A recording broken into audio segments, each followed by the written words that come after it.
Hello tout le monde, j'espère que vous allez bien. On se retrouve dans une nouvelle vidéo pour une analyse du Bitcoin. Pas de macroéconomie aujourd'hui puisque les marchés sont fermés, donc on reprendra la macroéconomie dès lundi ou mardi. En revanche, on va passer un petit peu de temps sur Bitcoin. Ethereum, pas vraiment la peine puisque c'est complètement corrélé au Bitcoin, donc tout ce qu'on va dire sur le Bitcoin sera valable également pour l'Ethereum. Et comme on nous l'a demandé en commentaire, on ira voir deux altcoins donc, qui sont Atom et Juno. Donc on fera ça tout à l'heure après le Bitcoin.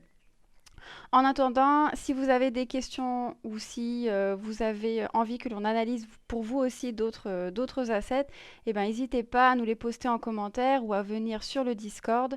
Le lien est en description et vous pourrez nous demander tout ce que vous voulez. Allez, c'est parti, on commence. Alors, pour commencer avec le Bitcoin, donc comme on peut voir, on est pendant ce week-end, pendant cette semaine entière, resté dans notre mini range. Ok, donc pas énormément d'évolution, à part le marché qui va se nourrir de certaines liquidités à la hausse en allant liquider les shorters et à la baisse en allant liquider les acheteurs. Donc assez classique du marché. Donc toujours dans notre range. Cependant, on peut voir que actuellement, la main a été prise au niveau du momentum par les acheteurs. C'est les acheteurs qui ont repris la main. On peut voir qu'au niveau du billet institutionnel, on est repassé acheteur également. Donc, dans les heures qui vont suivre, je pense fortement qu'on va à nouveau chercher ce haut de range. Donc maintenant, à voir si on va aller le break. Là, on commence à avoir de belles petites structures qui commencent à se former, plein de petits W. Et bah, il y a un big W au niveau du haut du range, une belle structure qui commence à se former. Si jamais on pète ce big W, bah... bon, déjà, il faut péter cette résistance au niveau des 31 400 $. Si on pète cette première résistance, les objectifs qu'on va se fixer sont approximativement 32 000, 33 000, entre 32 000 et 30 34 000 même dollars. Donc, ce qui ferait qu'on réintégrerait l'ancien bas du range. Voilà tout ce qu'il y a à dire sur Bitcoin ici. Après, si on passe maintenant en daily et qu'on va se focaliser sur une autre méthodologie, qu'on va se mettre dans une méthodologie style trader avec Ishimoku. Donc avec Ishimoku, par contre, on peut voir qu'on est dans une belle tendance baissière, ok, en daily. Donc le daily, on sait très bien que c'est un timing qui est plus long terme, donc qui est plus puissant. Donc peut-être que dans les jours à venir, on sera amené à descendre plus bas.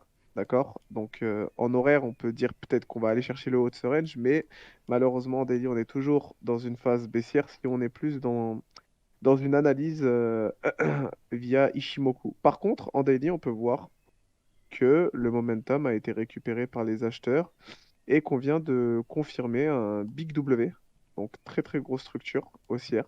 Donc, à voir ce qui va se passer dans les heures à suivre. Voilà, donc Bitcoin en range, manque encore d'informations. La macroéconomie ne tourne pas, donc on ne peut pas vraiment être influencé par les marchés externes. Voilà, voilà. À toi, Xena. On va juste aller regarder rapidement tout ce qui est order flow. Ça va être assez rapide, vous allez voir. Hop, j'ai ma souris qui bug. Les open interest sont restés très bas, donc il n'y a pas eu vraiment de gros intérêt sur ce marché du Bitcoin là pendant ce week-end. Je dirais même pendant cette semaine, en réalité, vraiment les open interest n'ont pas bougé du tout. Ce qui est plutôt bon signe en réalité. Ça veut dire que, on va peut-être avoir tout ce qui est requis pour pouvoir aller rechercher ce haut de ce range, pardon, et puis peut-être remonter au-dessus des 32K.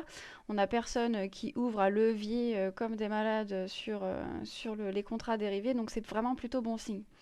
En revanche, côté Fooding Rate, on est repassé, alors on a eu un petit temps où il est repassé dans les mains, enfin dans un taux négatif là. Mais ça n'a pas duré longtemps, on est repassé sur un funding rate qui est positif. Donc ça, il ne faudrait pas que ça s'installe trop longtemps pour qu'on puisse avoir un Bitcoin qui retourne chercher le haut de ce range. Donc ça, Voilà, pour l'instant, l'order flow ne nous donne pas de sentiment très marqué d'un côté ou de l'autre. Donc on est vraiment en attente sur le Bitcoin à voir lundi ce qui se passe à la réouverture des marchés ou peut-être même déjà demain. On sait que des fois le dimanche soir, eh bien, il y a des choses qui se passent sur la clôture weekly de nos crypto-monnaies. Donc à voir ce que ça donne. À voir ce que ça donne. Je pense qu'on a tout dit. Donc Ethereum, on vous a dit, hein, c'est exactement pareil. Donc tout ce que l'on a dit sur le Bitcoin, vous pouvez l'appliquer également à l'Ethereum. On peut peut-être passer du coup à Atom. Qu'est-ce que t'en penses sinon? Alors, ouais, bien sûr, avec grand plaisir. Alors, on nous a demandé dans les commentaires Hmm, d'analyser Atom. Donc, on va aller directement sur la structure en daily. Allez, on daily, ouais. Euh, alors, mon analyse sur Atom. Bon, Atom, c'est un projet avec une très haute market cap. Donc, la market cap est très élevée. Ce qui signifie que c'est un projet, on va dire, assez sécuritaire. Si on investit dans ce projet-là, sur le long terme, il y a beaucoup de chances qu'on récupère de beaux gains, je pense, et surtout avec sécurité. Donc, lorsqu'on place un petit Fibo, on peut voir que actuellement, on est au niveau de la zone de rechargement de Atom. Donc, on est dans une excellente zone pour rentrer en DCA. Donc, si jamais vous voulez investir sur Atom, c'est maintenant qu'il faut rentrer, d'accord? Il ne fallait pas rentrer lorsqu'Atom coûtait 45 dollars, ça c'est n'importe quoi. Donc, si vous voulez investir sur Atom, maintenant, c'est une très très belle opportunité d'achat. Maintenant, ne mettez pas tout votre capital sur Atom, d'accord? Si jamais vous voulez rentrer, essayez de rentrer par palier, d'accord? On place 500 euros par-ci, 500 euros par-là. On ne sait jamais parce que ça se trouve que le Bitcoin, comme on a dit précédemment, risque de descendre. Donc, si le Bitcoin descend, vous savez que tout le reste vont manger encore plus cher. Atom également. Donc, Atom risque de descendre encore plus bas. Et comme on peut voir sur le prix, là, il n'y a pas longtemps, il a atteint 8 dollars, 8,50 dollars quand même. Hmm. Ça veut dire que je pense qu'on peut peut-être le choper encore plus bas. Voilà. Donc après, ce qui manque aussi, mon avis personnel, c'est que manque de structure, d'accord? Quoique, il commence à y avoir un petit W qui se forme. Donc ça pourrait être une structure très bullish. Si elle est amenée à être confirmée, elle serait confirmée dans les environs de 12,50 $. Donc ouais, Atome, pourquoi pas? Franchement, je valide. Là, si vous rentrez maintenant en DCA, donc pas tout votre capital, palier par palier, on ne sait jamais si le prix descend plus bas, vous serez rentable sur le long terme, il n'y a pas photo. Je ne peux pas vous le garantir, ceci n'est pas un conseil en investissement, mais on a tous les arguments qui tendent à nous dire que plus un. Voilà. À toi, Xena. Ouais, on est Qu'est-ce dans... que tu en penses déjà de cette Ouais, ouais, analyse, toi? bon, on est dans une excellente zone. On sait qu'Atom, effectivement, tu l'as dit, hein, c'est une grosse market cap, c'est un gros projet. Il est ranké 28, je crois, dans les top crypto. Donc c'est un truc qui est quand même assez sûr, hein, c'est pas un truc qui va mourir du jour au lendemain. On a un ATH qui a 45, donc juste pour positionner. Ouais, ça fait un 257%, hein, s'il retourne ne serait-ce qu'à l'ATH. En sachant que l'ATH, ouais, il y est revenu au mois de janvier, donc c'est pas rien. C'est pas rien, donc c'est un asset qui est quand même assez fort. Donc ouais, ça peut être vraiment pas mal, comme tu l'as dit, hein. Pour rentrer en DCA, effectivement, toujours garder de la liquidité, c'est important. Il peut passer encore sous cette zone éco là et l'avoir vraiment en première classe là. C'est vraiment un truc qui peut être vraiment pas mal. Ouais. Moi, je pourrais prendre ce genre d'asset à ce moment-là. Ok. Ouais, On- moi aussi, je valide juste petite chose qu'il faudrait leur dire, c'est que quand on rentre sur ce genre de projet, ne vous attendez pas à faire du x100, hein, d'accord? Mhm. Parce qu'il y en a beaucoup sur YouTube ou bref, ou à la télé ou sur BFM TV où vous allez entendre un peu n'importe où, ouais, crypto-monnaie, on va faire le million. Là, si vous voulez faire le million, il faut mettre 500 000 euros hein, pour faire Mhm. x2 et vous aurez un million, d'accord? Il faut vous dire que plus le projet a une market cap élevée, plus le projet est sûr, mais moins vous avez de chances de performer. Mais Mhm. vous avez quand même l'opportunité de gagner x2, x3, d'accord? C'est pas la banque qui va vous donner ça, quoi. La banque, ils vont vous donner 20 euros à la fin de l'année. Mhm. C'est vrai que c'est bien plus puissant en termes de rentabilité. Mm, mm. Ah, Donc, ouais, vas-y, Xena. non, après, je regardais, tu vois, j'ai tracé le Fibo de la descente. Là, donc, on est à 11-12 $ si on prend le W que tu as vu tout à l'heure. Ne serait-ce que si on retourne au premier arrêt, déjà on fait un petit x2, ce qui est quand même pas rien. Ça veut dire qu'on peut sortir une partie des gains, éventuellement se rembourser sa mise de départ. Et si ça casse le premier arrêt, ben on retourne dans la zone de rechargement de short qui est. Alors je prends mon rectangle entre les 36 et les 32 $. Donc c'est quand même. Effectivement, c'est pas un x10, hein, ça, il faut arrêter de voir ces choses-là. Mais ouais, ça peut être intéressant en termes de gains de prendre ça. Mais par contre, c'est vraiment important, je pense, quand vous rentrez dans un asset, quel qu'il soit, c'est de vous fixer des objectifs et bien de récupération de gains. Parce que c'est. Sauf si vous voulez vraiment le laisser sur long terme et vous voulez fermer les yeux. Mais si le but est de générer des gains, on va dire, assez rapidement, bah, vous avez l'objectif du premier arrêt à 22, à 22,30 et ensuite la zone de rechargement de short si jamais ce premier arrêt venait à breaker. Ok, bah, je pense qu'on en a fini avec Atom, on a tout dit. Si jamais il y avait d'autres questions sur Atom, n'hésitez pas à le poster en commentaire, on reviendra dessus s'il faut. Le suivant, donc c'était Juno. Alors celui-là, je ne l'ai pas dans ma liste. Alors on va aller le chercher. Donc sur Bitgate, ok. Ok, c'est assez récent, Juno, il a été listé. Ah, on n'a même pas. Tac, tac. Ah, si, 1er avril, ok. Donc très récent.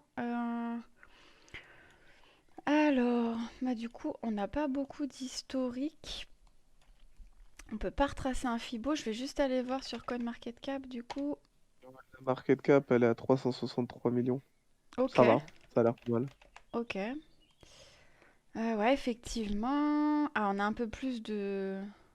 Ah oui, on a un peu plus de trucs d'historique sur CoinMarketCap. Alors malheureusement, on peut pas tracer. Par contre, il n'y a pas besoin de retracer un Fibo pour voir qu'on est clairement en dessous. On a même retracé de plus de 100% le prix. Et ça date de quand alors? Ça date de novembre 2021, ok. Novembre Intéressant. 2021, ouais, bah là il est carrément dans une. Bah là on peut pas faire mieux, hein. Il est revenu en dessous du prix qu'il a connu au tout départ, avec un ATH à 45 $ tout de même. Là il est à quoi? On a à 7 $. Donc ouais, il y a une bonne marge à faire. Après, ce qu'il faudrait voir, c'est bah, le projet, comment il est. On n'a pas été voir ça. Donc si c'est un projet auquel vous croyez, auquel vous pensez bah, qu'il y a une équipe solide, qu'il y a du boulot de fait, en tout cas là, en termes d'analyse technique, vous êtes dans un prix qui est excellent, hein. Vous pouvez pas avoir mieux. Enfin, si, on a eu les 5 $ effectivement, mais voilà, sur du long terme, on a 7 $, on est vraiment très bien. Euh, en- Sur le supply, le max supply 185 millions, ok, on a 70 millions, ça veut dire que là il y a plein de tokens qui n'ont pas été encore, qui ont Ouais, il pas y été a un encore. tiers qui ont été Ouais, ouais, ouais. libérés. Alors je sais pas, il y a une petite alerte là sur les datas, donc à voir si c'est vraiment les données données par l'équipe, hein, tout simplement. Et quand on va dessus, donc il y a le lien du Discord, ouais, l'écosystème. On va juste regarder un chouille comment ça se passe. Ok, ça c'est le projet. Il y a le Twitter, etc.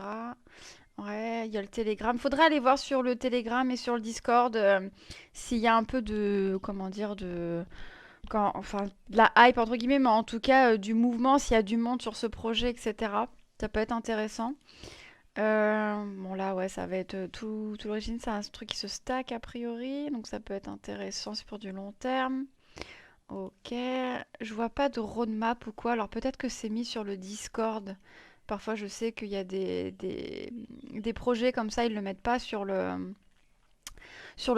page du site internet, mais ils les mettent sur les Discord, donc ça peut être intéressant d'aller voir. En tout cas, si le fondamental vous plaît, là en termes d'analyse technique, enfin en termes de prix, on peut pas faire mieux, on peut pas être plus gourmand que ça. Alors ça veut pas dire que le prix ne va pas redescendre. Ça veut pas dire ça. Si le BTC chute, il est possible qu'on retrouve un Juno en dessous des 5 dollars. C'est pas impossible. Mais sur du long terme, si c'est sur un projet sur lequel vous voulez investir, bon, très clairement, vous êtes dans une super zone de prix. Si jamais ça retourne à son ATH, bah là, vous avez un beau gain. Par contre, son ATH, c'est quoi? Ok, c'est début d'année. Début d'année, là, en mars. Ok, en mars qu'il a fait un ATH. Donc il a surperformé le Bitcoin à un moment donné. Donc pourquoi pas, ça peut valoir le coup. Après, attention, il y a plein de tokens qui n'ont pas été encore libérés. Donc ça veut dire que ça va encore faire bouger le prix, hein, parce que le token n'est pas encore considéré comme rare. La market cap, c'est correct. C'est quand même un asset qui a risque, hein. Je pense qu'on est ranké loin, ouais, 2958. À voir, mais en tout cas, c'est pas mal. En termes d'analyse de prix d'analyse, d'analyse technique, pardon, on est pas mal. On est pas mal du tout. À voir. Il faut pas oublier de leur dire aussi que market cap 300 millions et Mm, quelques, c'est pas mal. ouais. C'est-à-dire que là, il y a franchement, en fait, il faut imaginer une chose. Imaginez que le Bitcoin un jour aille dans les dans les 150 000 dollars. Si le Bitcoin il va dans les 150 000 dollars, imaginez-vous bien que Juno, si je dis bien, si la société perdure, que l'équipe est bien Mm, solide et que vous croyez au projet, au fondamental du projet, franchement, mm, ça mm, c'est du fois 30 minimum, hein. Franchement, mm, mm. facile, C'est facile, ça. facile. Mm. Voilà. Déjà, ouais, déjà la première étape, c'est de voir quand est-ce qu'ils vont libérer tous leurs jetons, voir comment ça va jouer sur le prix. Mais c'est pas mal, c'est vraiment pas mal du tout. Après, ouais, effectivement, avoir le fondamental du projet, mais c'est pas mal. En tout cas, c'est vrai, c'est une market cap qui est correcte. On est dans des projets, nous, qui ont des market cap bien moindres que ça. Bien, bien moindres que ça. Donc, c'est pas du tout un problème. Donc voilà, bah écoutez, j'espère qu'on aura répondu à vos questions pour Atom et pour Juno. Pas encore une fois, si jamais vous voulez encore des précisions, bah n'hésitez pas, postez en commentaire ou rejoignez-nous sur le Discord. Il n'y a vraiment pas de souci. D'ailleurs, ça me fait penser, mercredi à 8 heures, on fait une session un peu sur l'analyse technique. Là, vous nous avez vu, on a utilisé des retracements de Fibonacci, etc. pour analyser, etc. Bah, mercredi, en fait, on voit ça ensemble, on vous apprend à le faire pour que vous puissiez être autonome. Je pense que c'est super important pour que vous puissiez prendre vos décisions au mieux. Bien évidemment, on est toujours là pour répondre aux questions si jamais vous avez besoin que l'on le fasse pour vous. Mais voilà, en tout cas, si vous voulez apprendre, mercredi à 8 heures, on fait une petite heure là-dessus. On va parler un peu des indicateurs, on va parler un peu d'analyse technique. Voilà, pour des personnes qui débutent. Donc, si vous voulez nous rejoindre, ça se passe sur Discord. Vous êtes la bienvenue, c'est gratuit, hein, on vous demandera rien du tout. Juste la bonne humeur. Et voilà. En tout cas, n'hésitez pas à laisser un petit pouce bleu si la vidéo vous a plu. N'hésitez pas à commenter, à partager, à vous abonner, à activer la cloche. Et on vous retrouve, je sais pas quand. Demain, est-ce qu'on fait une vidéo? Je ne sais pas. Parce que ça va dépendre du marché. Mais en tout cas, on vous retrouve très bientôt dans une nouvelle vidéo. À bientôt.